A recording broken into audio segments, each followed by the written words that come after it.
Hey guys, welcome back. And today we are going to go over training LoRa's for Z image. Big shout out to Ostris. He is the GOAT, and he got Z image LoRa's dist distilled the model. He de-distilled the model. Basically, Z image is a distilled model, and he de-distilled it, and that allowed us to train LoRa's back on top of it. So for anyone who doesn't know, training on top of a distilled model, so a model that operates with a CFG of 1, for example, or a really low step count, it just results in very poor training, or otherwise just straight up not possible. Just really crappy results. So big shout out to Ostris. Pretty much day 2, 3 of the model dropping. We've got LoRa training, and I've been playing around with it, and it's really fun. So let me just hop over here into Comfy. And this is a pretty simple LoRa that I trained up. It's a style LoRa, and it does a really nice anime kind of illustrative style. And I love it. So really fun. Let me turn off the LoRa. Same seed. It's set to fixed. So turn off the LoRa. And you can see immediately what it's doing. So this is the base Z image model. I turn on the LoRa, 0.8 strength. Maybe I'll put it at a full 1. And you can see immediately what's happening. So this is a full 1 strength. Nice. I think it was working pretty good at 0.8. So warrior sitting on a hill under an apple tree. Let's see. That one is definitely more base model, I think. I'm still trying to find the perfect settings for training. There we go. Definitely more of the style now. And then if I turn the model off, oh, night and day. Totally. Cool. So today we're going to be doing all of our training in Ai-ToolKit. So if no one's ever used that before, if you don't have a strong GPU, no problem. We're going to be using RunPod. We're going to be renting some GPU time. Don't worry, this model trains super fast. But so the first thing we're going to do is just we're going to go to runpod.io. You're going to make an account. You're going to log in. You're going to do the thing. I already have an account, so I'm just going to sign in. Let's see here. Once you've signed in, you can go over to the side here that says pods. You're going to want to add some money just in general to your account. Or we're going to go over to the side here that says pods.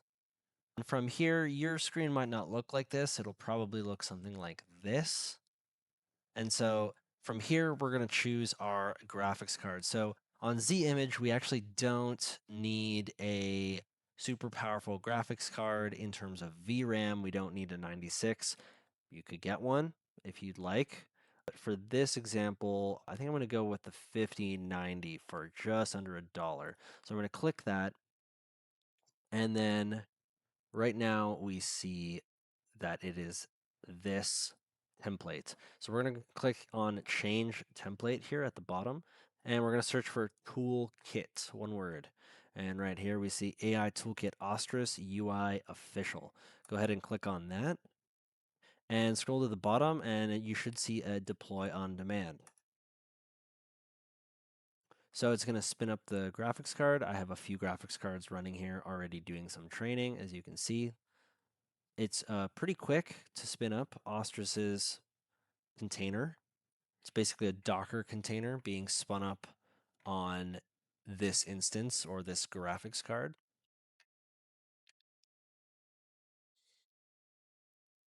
All right, once it is spun up, you should see port 867 or whatever this port is for you, and you should see this HTTP, let me zoom in here, service button. So go ahead and click on that. It should pop up with a UI and a password. The password is password.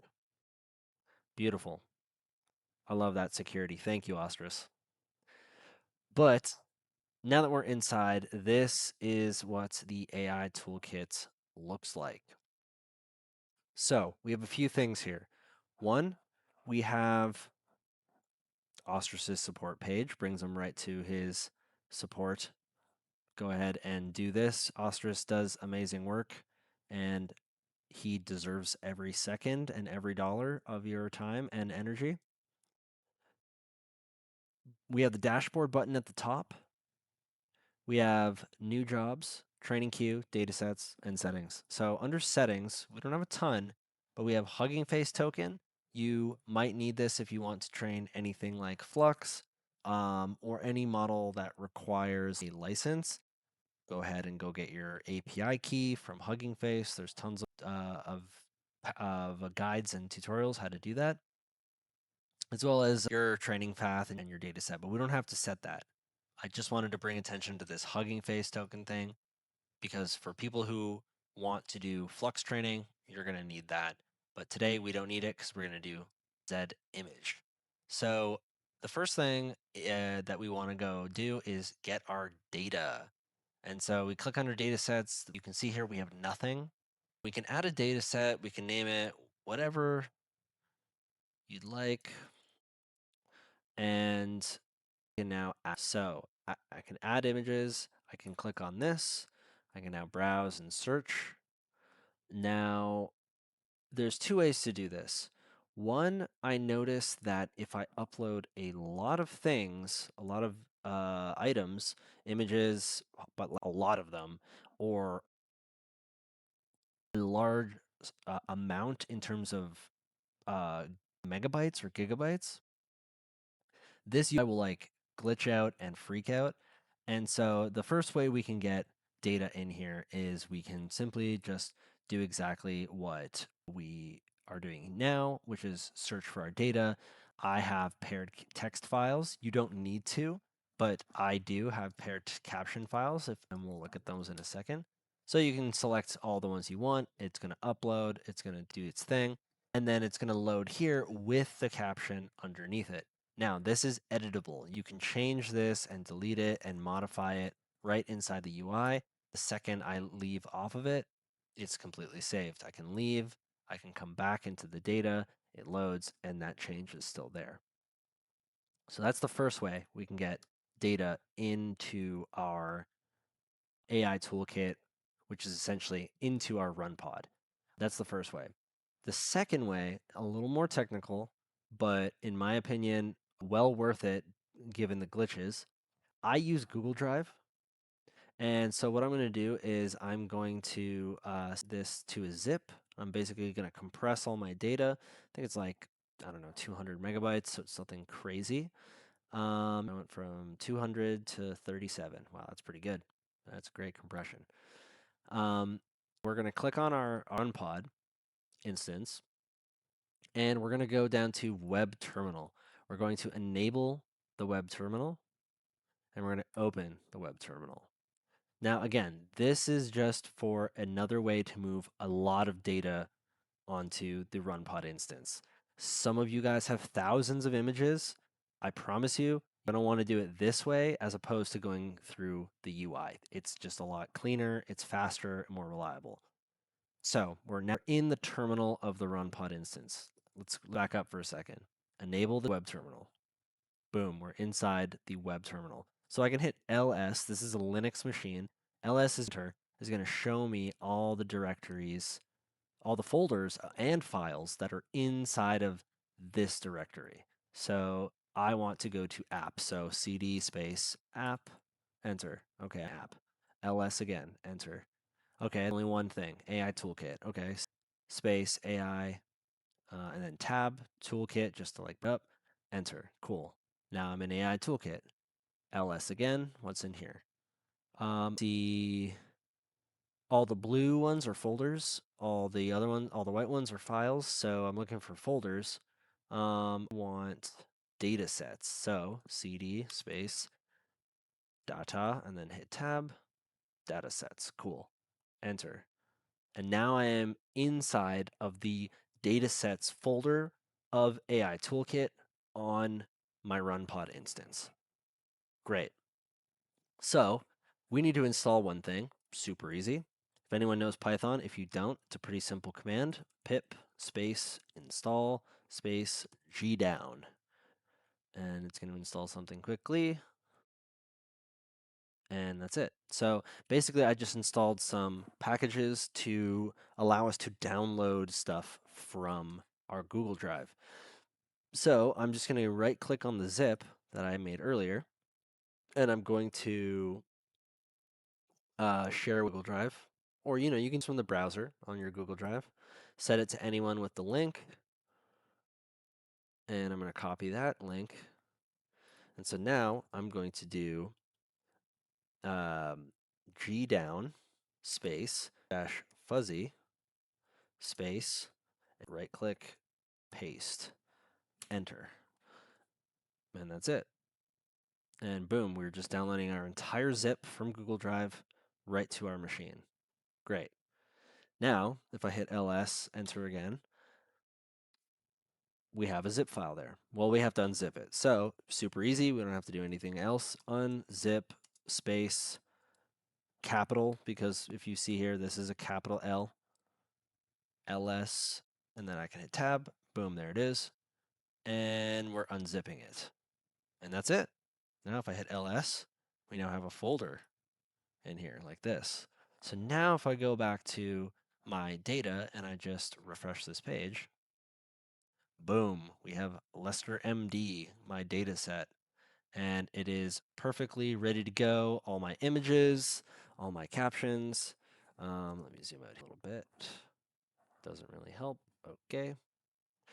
We have all of our images. We have all of our captions. I don't know what happened with this one, but that's okay. And yeah, we're ready to go.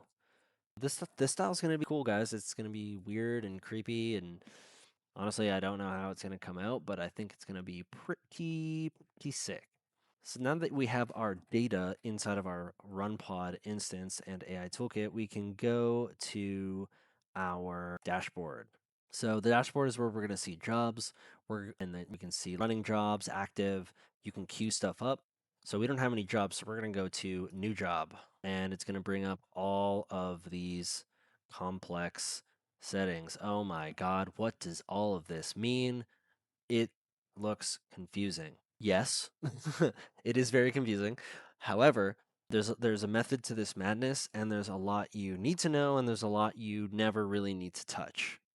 So first, we're just gonna name our LoRa. So I'm gonna call it Lester Z. No, I'm gonna call it Z image space Lester and B1.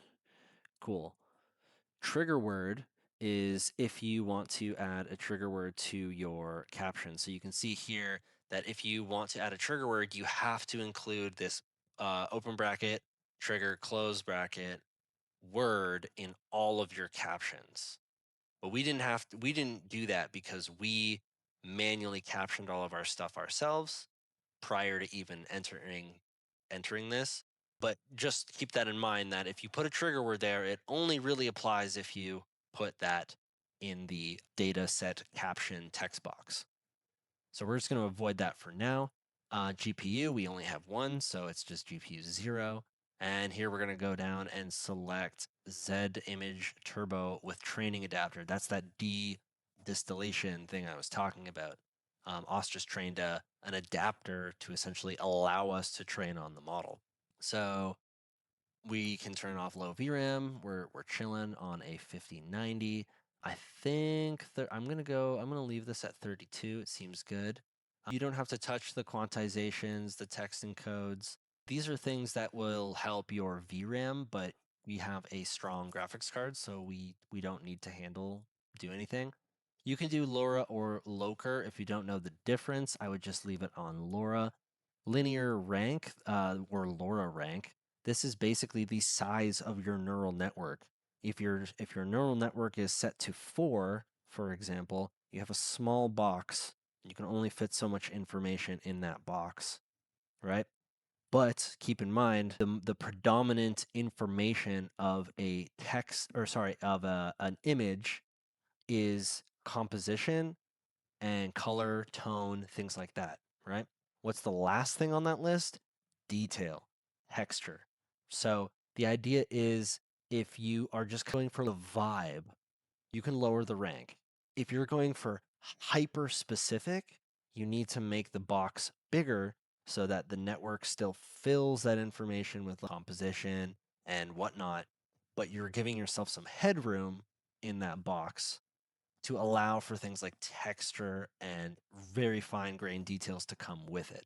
That's the idea here. So I'm going to leave it at 32 because my style is very pencil-y and like textury, right? So I'm rocking with that. We don't have to do mess with BF type. Save every. Save every is basically how many steps do we want to save a checkpoint. And what I mean by checkpoint is it's training, it's training, it's training. 250 steps later, boom, it's going to save a checkpoint. If the machine, sorry, if the instance crashes or you want to pause it, it will go back to the latest checkpoint. So essentially, every 250 steps, I'm essentially giving myself quite literally a checkpoint to resume back to.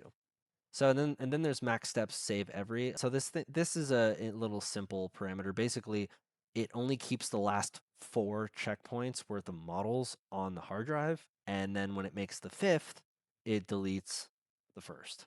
And so you have this sliding window of 4. I like to keep it at 12 because I like to go to bed. I like to set the training high, and I don't know if it's going to overshoot or undershoot. So I just like the 12 model window instead of a 4 model window sliding as it's deleting. Batch size, I'm going to leave it at 1. It's just how many pictures is the neural network seeing every time. Gradient accumulation, you can leave this at 1. This is a optimization step. Optimizer, I would definitely just leave this at atom with 8-bit.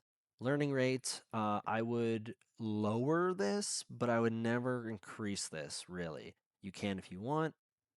This is a pretty standard diffusion training learning rate. I'm actually going to lower this by 20% just because Z image tends to learn, it's a pretty hot, it learns hot, if that makes sense.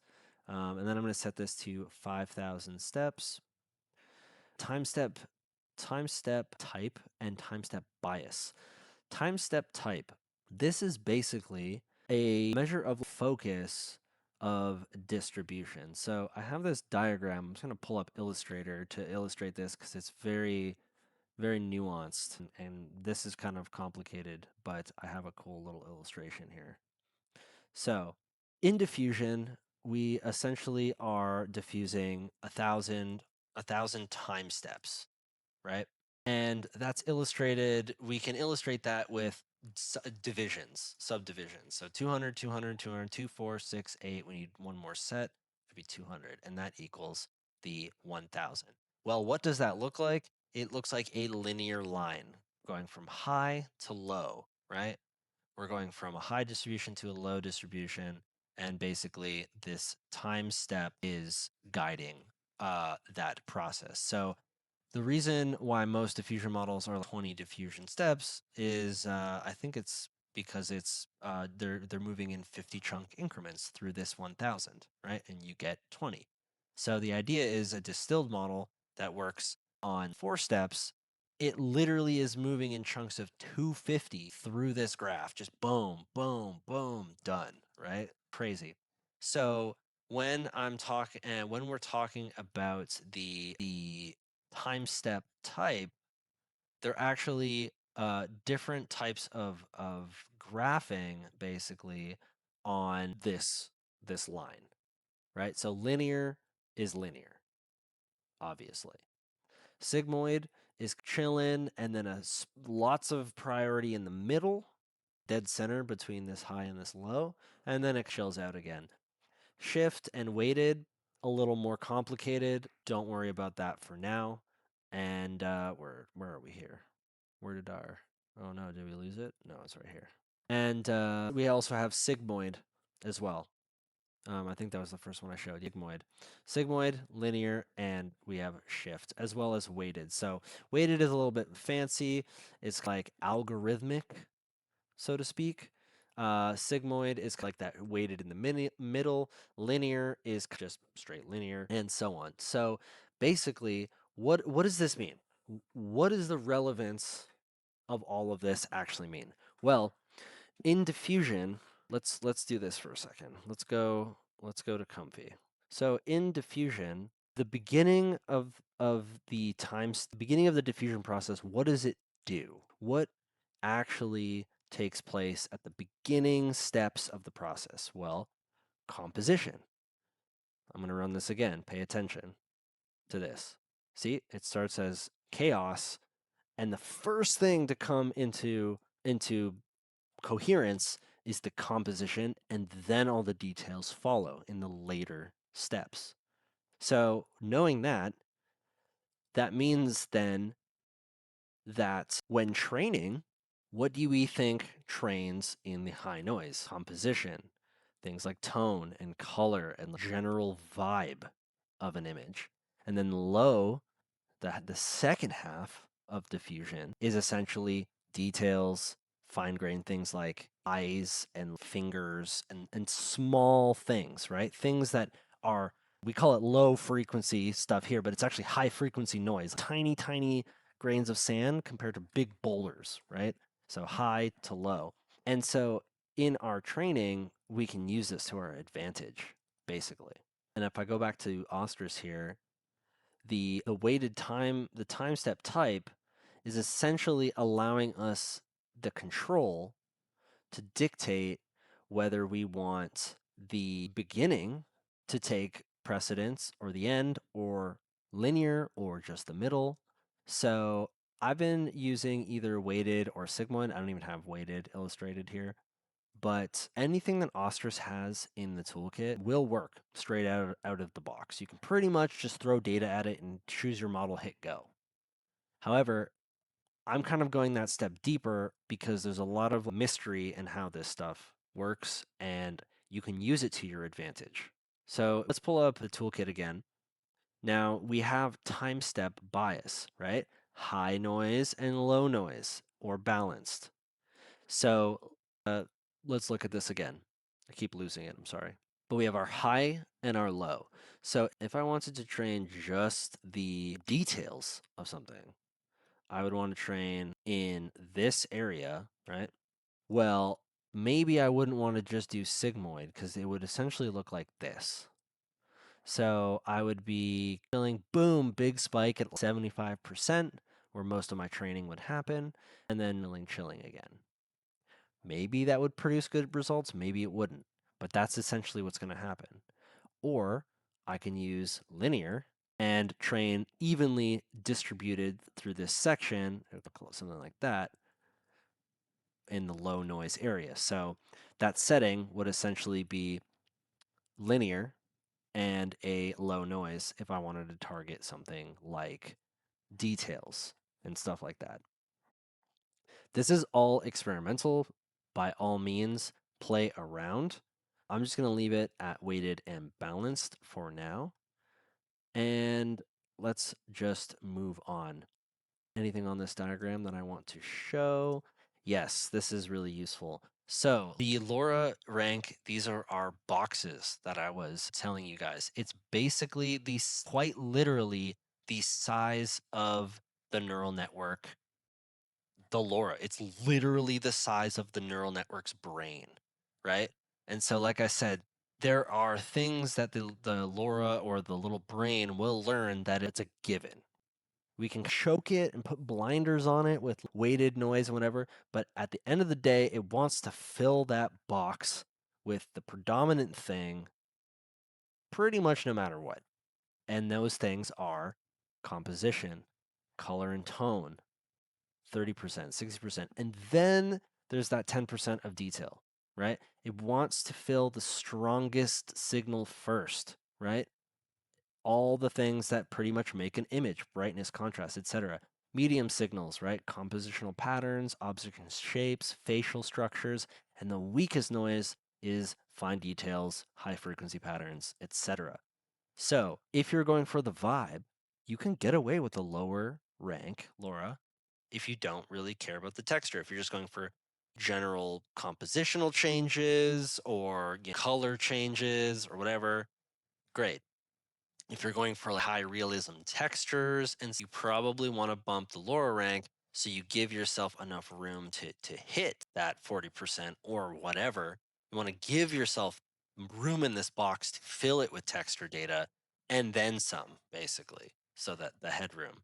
Again, this is all theoretical. In practice, it definitely works differently. However, this is basic theory of how this stuff works in general. I just wanted to give you that prerequisite knowledge so that you can make educated decisions and not just be poking around in the dark. I have for literally years learning all this stuff. Let's take a breather for a second. It's a lot of information to take in. Like I said, at the end of the day, you can just hit go and it'll do the thing. But we're here on Machine Delusions YouTube channel. We are educating ourselves. And I don't claim to know it all, but I have done a lot of training, and it is as much an art as it is a science. It's cooking. It really is cooking.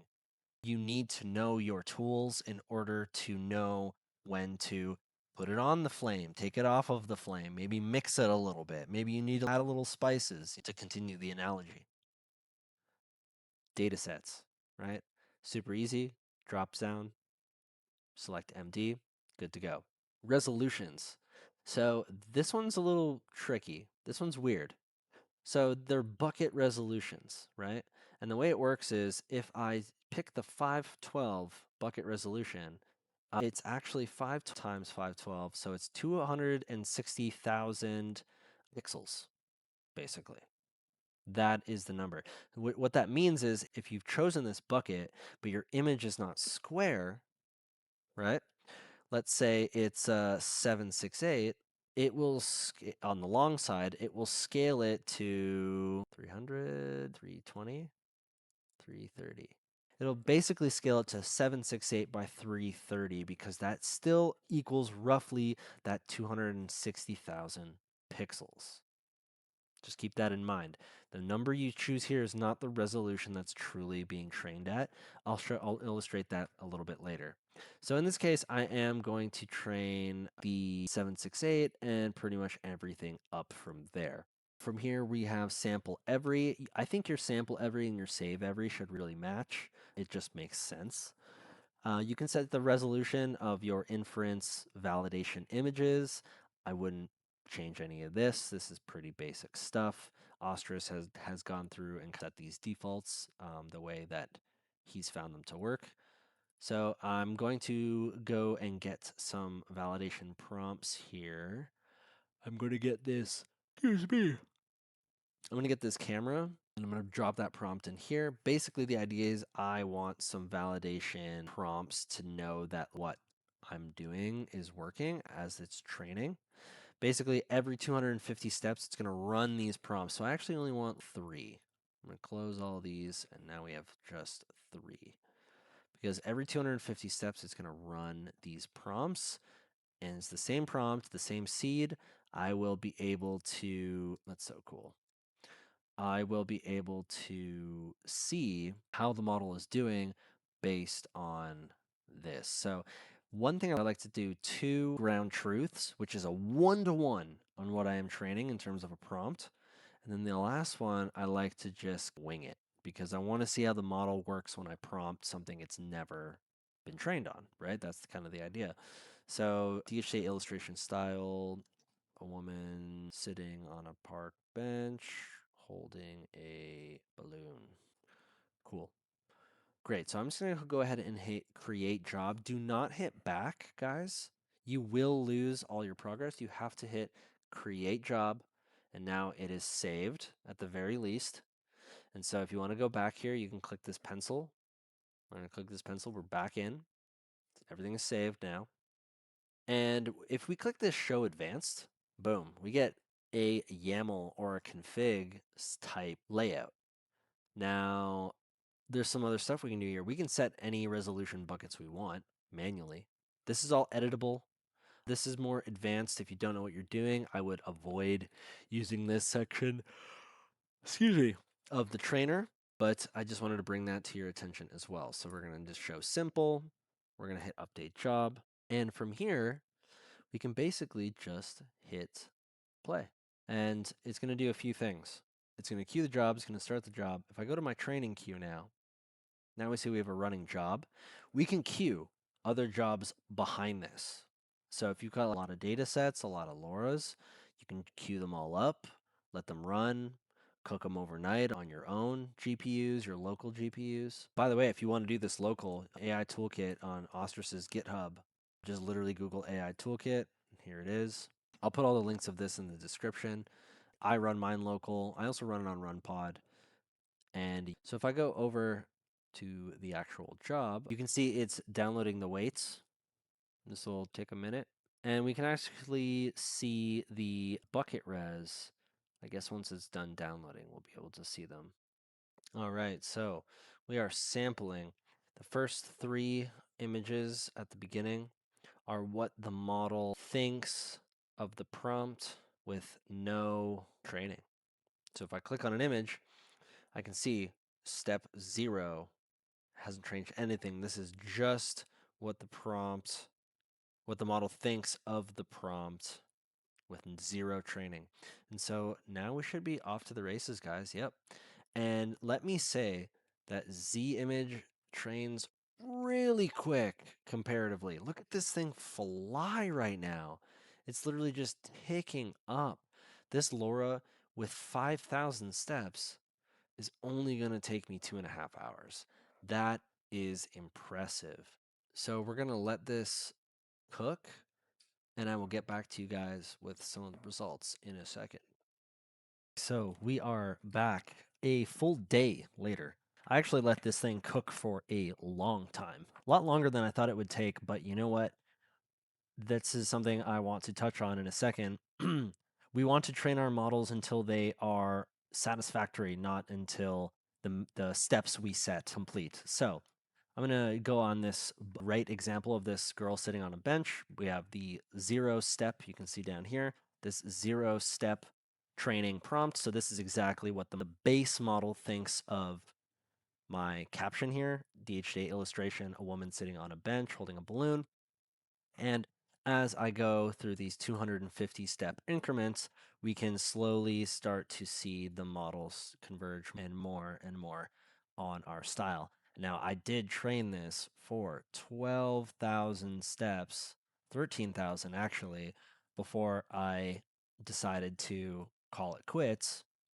These middle ones were my absolutes. And see, this is kind of why I mentioned before, this is a one-to-one of the data it was trained on. And honestly, by 1,000 steps, you could argue that the model was done. However, given the results of the not absolute prompt that I trained on, I needed a lot more to go.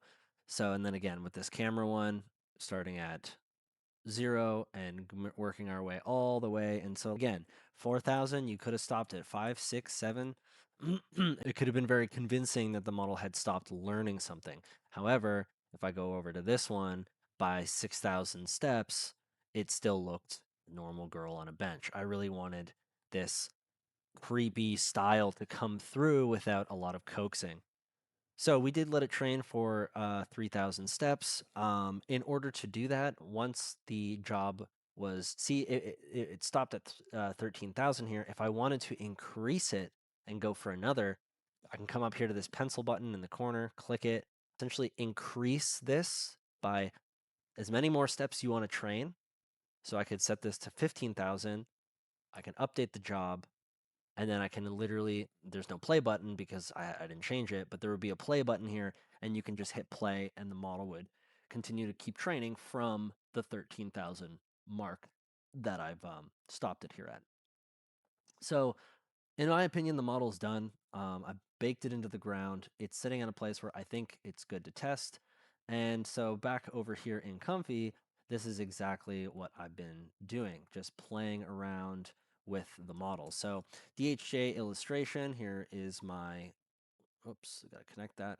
Here's my 12,000 step LoRa and the trigger word, and I can just simply say a woman sitting on a bench holding a balloon. Creepy birds in the background are flying. Now, I would totally call that a win. This is 100% doing the thing. I am inferencing quite high. I'm going to bring this down to 1024 just for the sake of speed.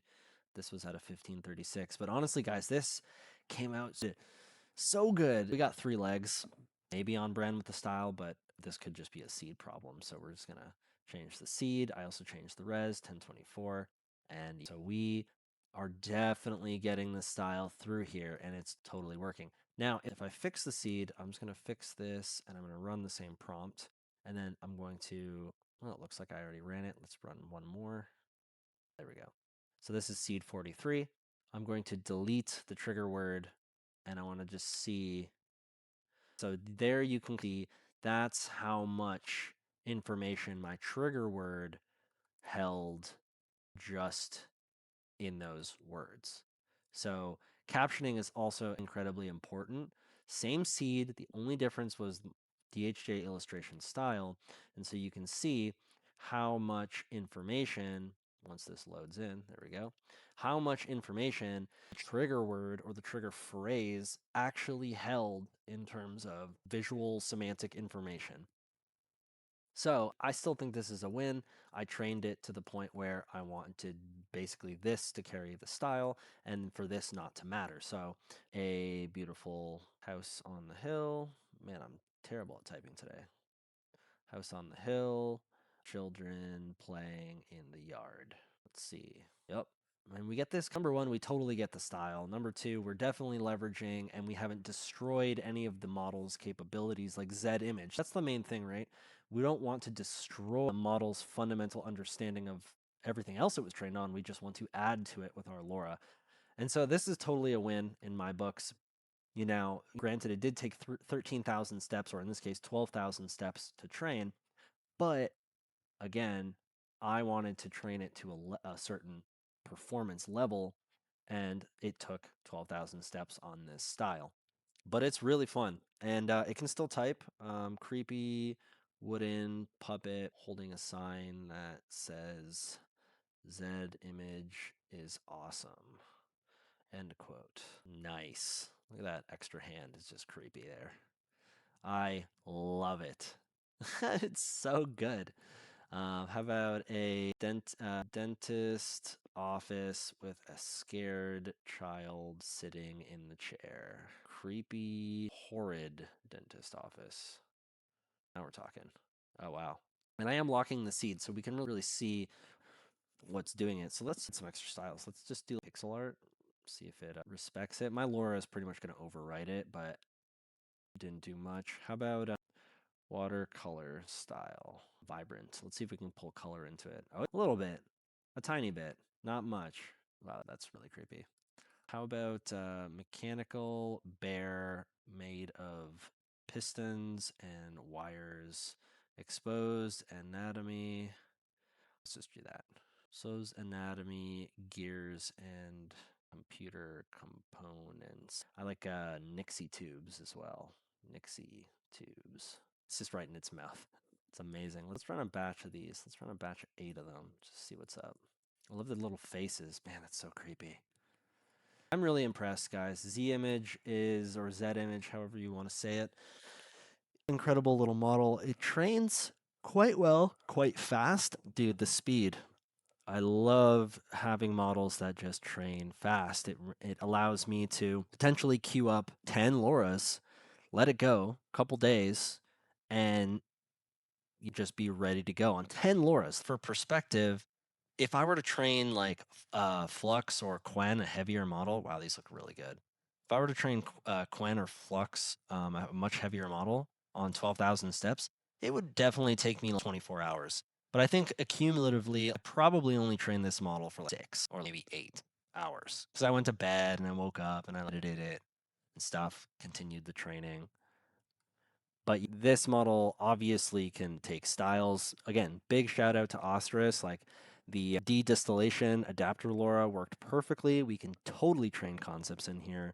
Wizard with a backpack, full body, lantern, staff, wooden creepy mask, standing in a forest. It's just so fun, guys. And again, this is 8 images at 1024. At this quality, it is just ripping. Now, I am on a RTX 6000 Pro. However, if I bring up my VRAM, it looks like I'm using 30 gigabytes. Again, definitely don't need this much to be running.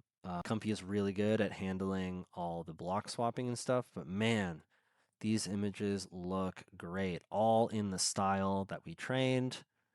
It's creative. We still suffer a little bit from the seeds being the same, but again, big super win on this one, so I am super stoked to have this LoRa in my arsenal. That's basically it, guys. That is the whole training loop. I know it was a lot to digest, but I hope that you can take this information forward with you.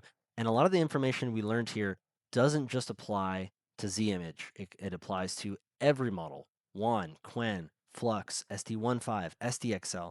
It's about the methodology that we need to carry forward when training. Because at the end of the day, training is no different than inference, rendering. It's just a different, it's just the other direction, right? So rendering, we're taking noise away, but training, we're adding noise in. It's literally the same process, but just reversed. And so we can use a lot that we've learned inside of Comfy and etc. through our diffusion and AI journeys to make educated decisions and educated assumptions going forward. Because this is training is as much of an art as it is a science, especially when you get into how many variables there are with captioning and the data itself and style versus subject versus concept, right? What are you trying to train? So I'm going to be dropping this LoRa in my Patreon for paid members for anyone who wants to play. I'm going to be dropping all of my Z-Image LoRa's in there for my paid subscribers. By all means, I would love to grow the community. If you guys want to join as a free member, I'm always dropping workflows and small stuff there and going to be doing more in the future. But that's it for this one. I know it was a little bit of a longer one, but I had a lot of fun and I hope you did too. So, me up on socials, and I will see you guys in the next one.